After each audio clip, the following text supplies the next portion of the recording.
So what happened to my RV rental business? Did it work? Did it flop? Let's talk about it. So if you guys are new to the channel, my name's Caleb. I'm the guy taking $1, reselling items and doing side hustles until I can afford my dream car, the Datsun 240Z. And this is my 32-foot travel trailer, which we decided to try renting to the public for some extra cash. Originally, this was part of the challenge, but we decided to kind of make it a separate thing because it made taxes a nightmare. So this is just a separate business that me and my wife are trying out. And we did for an entire year, and we're about to start our second year. And I kind of wanted to give you a recap of our experience, just in case maybe some of you guys are thinking about renting your RV. But first, let's head inside and take a look. Like I said, this is a 32-foot Wildwood Extra Light by Forest and River.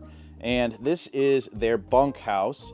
And we love this layout. We absolutely love this trailer. It's got plenty of room. It's got lots of storage. It's got a lot of living space, a lot of natural light with the windows here.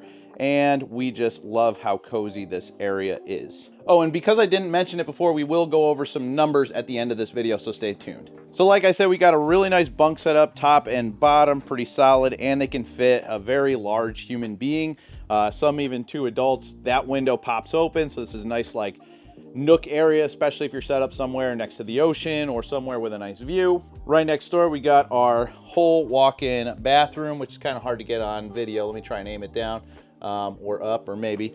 But we got a full vanity, sink, mirror, porcelain toilet, full walk-in shower. Nice big shower here. You can see there's like a skylight in here, so I mean, a good 7-foot person could sit in here and take a comfortable shower. And also, I love that there's a door access here. Talk about a prime pooping position. Look at this. Sit here, kick the door open, and you got a nice view out the door. And then we can move our way over here. Of course, we got our kitchen, our stove, microwave. We got our full refrigerator. We got the entertainment system here with the TV and the fireplace with an electric heater. And then we have the master bedroom here, which we really like. It's very, very comfortable. It's very large. Nice camper queen in here that's super comfortable. We did add a mattress pad. It's like a 4-inch topper. Highly, highly recommend, because if you try and use that stock mattress, you're just sleeping on wood, basically. It does nothing. It's just light work. That is an upgrade I suggest to everybody. And actually, I'll just link it down below. If you guys want to check out the mattress topper we use, highly recommend it. And if you buy it through that link, you'll help support the channel. So let's talk about our situation last year, because it's a little bit unique and the numbers are a little off. We purchased this camper last year around this time of year. So, you know, end of May, early June. And this is like the beginning of the season where we live here in Connecticut, because we have 4 seasons. Right when we got this camper, because it was used, we noticed a crack in the piping and the awning was also ripping. So even though it was a used unit, they had a policy where they said, you know, before your first camping trip, if there's anything that goes wrong, we'll cover it. So we brought it in to get repaired because we were like, I don't know, we're going to be renting this. It has to be in good shape. Plus, we already did the down payment. We paid a lot of money for all the furnishing, all of the linens, all of the pots, the pans, all those things, they add up. So before we even went on our first trip with this RV to try out RVing in general, because we're new to this, we had to bring it in for repairs. And they sped it up for us. They initially said it was going to take 6 weeks. It only took 2 weeks, which I thought was reasonable. But when we showed up, the repair on the crack was just, they slathered on a whole bunch of sealant, like that, you know, what do they call it? The Flex Seal. And it cracked within a week, which, you know, they didn't do a good job. They also didn't fix the awning. They tried to put like tape on it, basically. They didn't replace it or anything. That's neither here nor there, because it was good to go for our first trip to Maine, where my wife and I went ahead and tried out the life of camping. And we had an absolute blast. We love doing this. We love having a camper. We weren't sure if we would like it or not. Even though we bought it business specific, we did have intentions of using it for personal use as well. But the business side comes first. And I know for you guys that might not be the same option. Maybe you're looking at this video coming from a perspective of, we have a camper and it just sits for most of the year. We want to make some of our income back. I'll touch on that a little bit later on in the video if I think it's worth it for you guys. And then there's some people coming from the perspective of, this could be a good side hustle or even potentially a business that can replace your ordinary income, and we'll touch on that at the end as well. So running it back, we went ahead and had our first camping experience. We loved it. We got some great photos. We learned how to use the systems and gained confidence for when we went ahead and started renting it. So by the time we're back, I think we're in the end of June, or now we're in early July, and we haven't even posted this thing as available online yet. So we got cracking with posting pictures and creating our listings. We use RV Share and Outdoorsy. We use both of those. And then also, you know, we got a couple of listings from word of mouth and friends and family this year, but we can talk about that as well. But all of our bookings came from one of those two sites. I don't have any notes in front of me about which platform we like better or which one we got more listings with. It seemed like it was pretty 50-50, and we had a good experience with both. We ended up renting the RV only 5 times last year, which doesn't sound like a lot, but given that we were late in the year and we had no ratings at all, it was kind of what I expected. But whenever we did get a booking, I found it to be relatively easy to meet with people or deliver the unit. We offered delivery for extra fees, etc. And I thought that both platforms were pretty comparable in that process of communicating with the people and then meeting with them and, you know, showing them setup, showing them how to connect it to their vehicles if they were going to be towing it. Or just, you know, making connections in general. I thought it was very smooth the way they did it. If you guys want an in-depth video on tips for that, let me know down in the comments if that's something you'd like to see. I could certainly do a video on that. I'm more laid back. I'm not really like rules.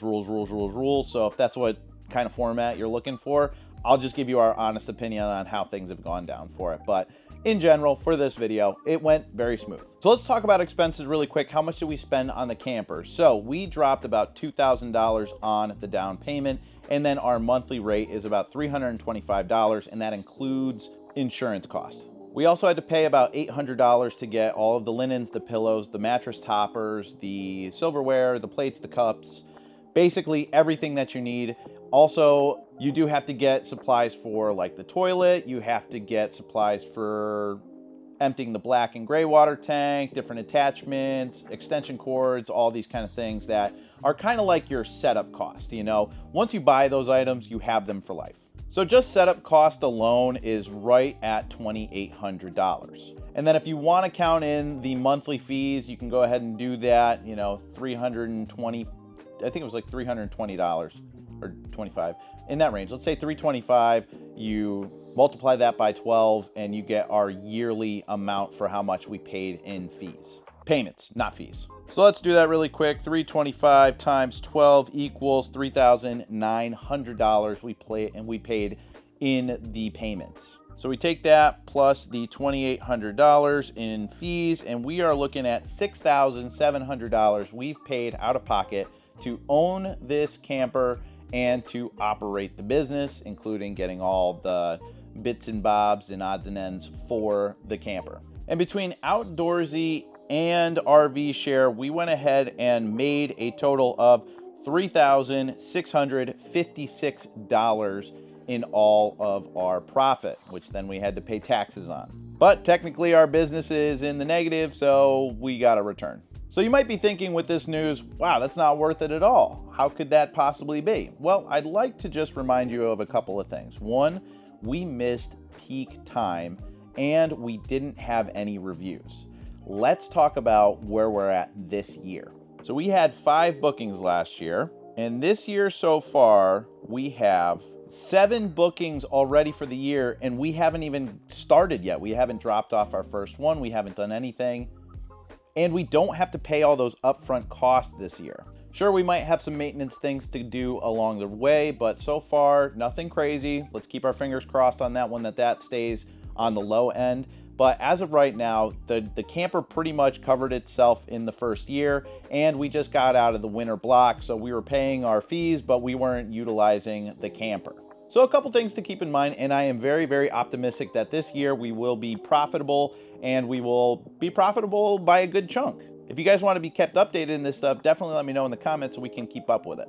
But let me talk about what I think for the 2 types of people who are looking to do this. The business owner that's looking to, you know, look at this as a potential career or a side hustle, buying a camper specifically for this reason, And then maybe the people who want to just rent it out a couple times a year just to kind of make some of their money back and they don't use it all the time. Let me talk to the business owner first. I think this is a very, very easy business. Not in terms of money in return and blah, blah, blah, blah, blah, but just like setting it up and dropping it off and stuff. It's very easy for me to talk to people and communicate. So as far as that goes, that comes very easy. The apps pretty much do all the work for you, the vetting, the advertisement, the coverage, all that. They do take a hefty fee, but they do a lot of heavy lifting for you. So basically your only responsibility is being here when they pick it up. You do a walk around, sign some forms, 30 minutes of your time, maybe 45 if you want to go really deep into it.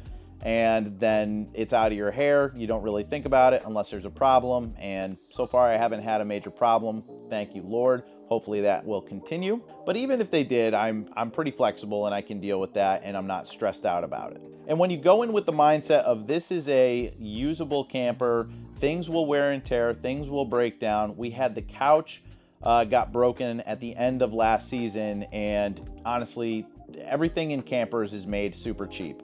I know I said it, maybe there's some that are built better than others, but as a whole, campers are very cheaply built. They're put together on, with minimal amounts of screws and nails because all that hardware, it adds weight, especially for an extra light. You want to keep that weight down. But within an evening and a few bits of hardware, we were able to fix the couch and reinforce it so it's even stronger than before. So if you are one of those people who are a problem solver and you don't mind getting your hands dirty, I don't really see too much risk in this side hustle, and I think it's a very, very well suited for a profitable side gig. Now let's talk about people who have a camper already. It's their pride and joy. They love it, but it sits around a lot and you're thinking about renting it out. I would say it depends on the person. If you guys are completely anal about condition and keeping your stuff in pristine condition, I wouldn't do it, because there's always a risk that someone's gonna tear a cushion or smoke pot and leave a smell, or, break the couch. It happens. This kind of stuff, it happens. And if you don't want to deal with that, if you don't want to deal with people, then I would say it's not worth it. But if you're like, look, this is for people to make memories in, and if there's a little bit of wear and tear and you're expecting that, and you understand that that is just part of the game, and you're just looking to make some money and just to cover some expenses, and you're willing to do that, then I say go for it. At the end of the day, it's not that much risk because they have insurance through the app. And if they crash your thing, well, congratulations, you just got totaled out. You got a giant paycheck and now you can go buy an upgraded model and make memories in that. That's how I look at it. But I want to hear from you guys. What do you think? Do you think that this business is a terrible idea? Do you think we're picking up steam? Is this something for you? Let me know down in the comments, and don't forget to like, comment, and subscribe. Well, we just talked about commenting, but reiteration's good for YouTube. So I appreciate you guys watching this video. I will see you on the next one.